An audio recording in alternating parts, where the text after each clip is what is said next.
It's almost like a fantasy of freedom-loving Americans to take their current government, show them the door, kick them down the steps, and change the locks. Well, that literally just happened in a small town in Michigan.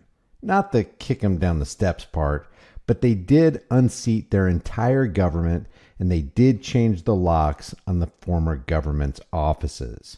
People often say, you can't fight City Hall. Well, you can't say that to the people of Green Charter Township, Michigan anymore, because they did just that. They fought and got every last one of the town-hating scoundrels in their government ousted.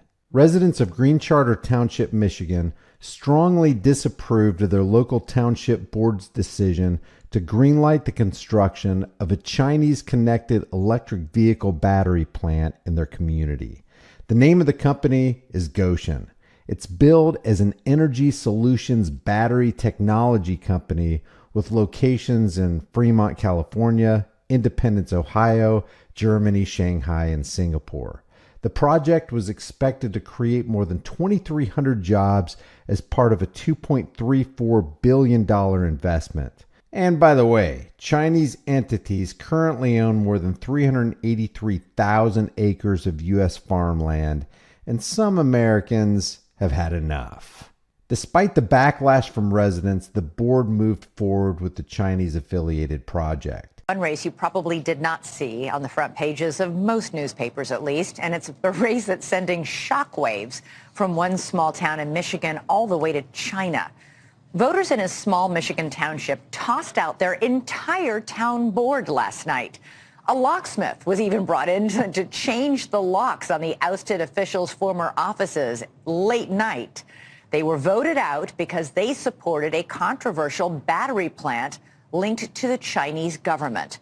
We're in the town hall. It's very strange because the government is just gone. They all packed up yesterday. This was the supervisor's office.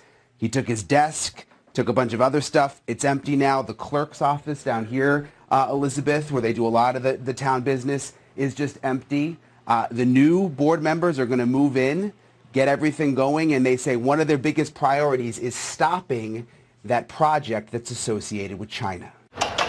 There's a new government in Green Charter Township, Michigan, and they didn't waste any time changing the locks at the town hall.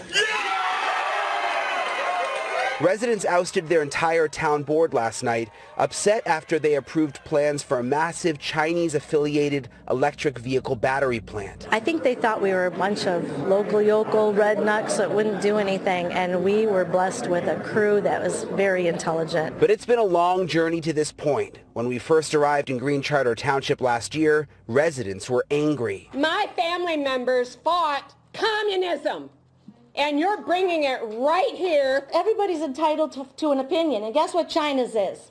They don't like us. The township board was not answering our questions about secret deals with Chinese-affiliated company Goshen. Mr. Jernstead, my name is Brian Enton. I'm a reporter with News Nation. With News Nation. Do you have a contract with Goshen involving your land? No comment. Did you sell Goshen your land? I don't know yet. Despite the backlash from what seemed like almost everyone in the town, the board moved forward with the Chinese-affiliated project. What do you make of the Chinese connection?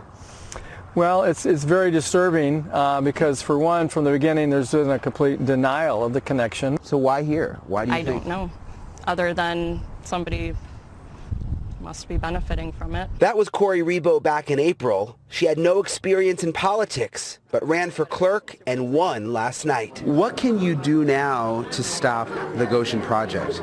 We just plan on making it as difficult as possible for them to continue their process. They don't have a site plan. They don't have permits yet. So we're not their friend.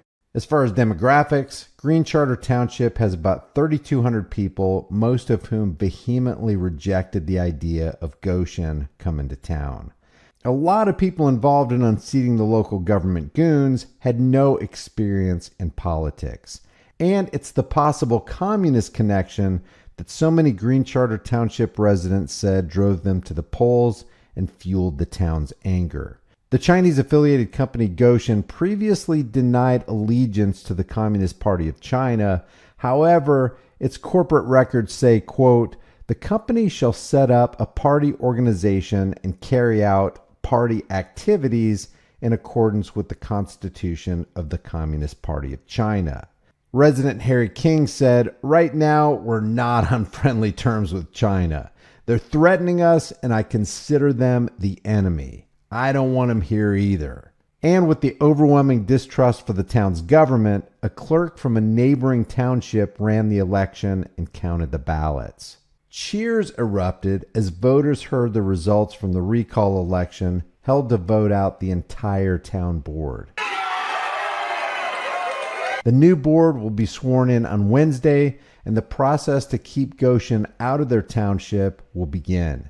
Apparently, Goshen has already bought the property, so the new board is expecting a long road ahead, but they said they're willing to fight. One of the residents said, "We want everyone to have a voice and not have any secrecy anymore. This whole thing that went down with Goshen was horrible from the first go-around. And like I said, the people have spoken." News Nation said they reached out to Goshen for a comment, and the company responded, quote, "We are a multinational company and don't believe in political posturing and are still committed to bringing thousands of jobs to the state of Michigan." Leave your thoughts about this. Do you think the townspeople are on the right side of history on this? Do you think the previous government was working for or against the people? Are you on the side of the Green Charter residents or on the side of Goshen, the Chinese company? Or is there something in between we haven't considered yet? Leave your thoughts about this for the world and the global thought police in the comment section below. If you haven't done so already, subscribe to this channel, hit the bell notification icon, give it a thumbs up, share it with everybody you know. Don't forget to subscribe to my email list through my website, highimpactflix.com.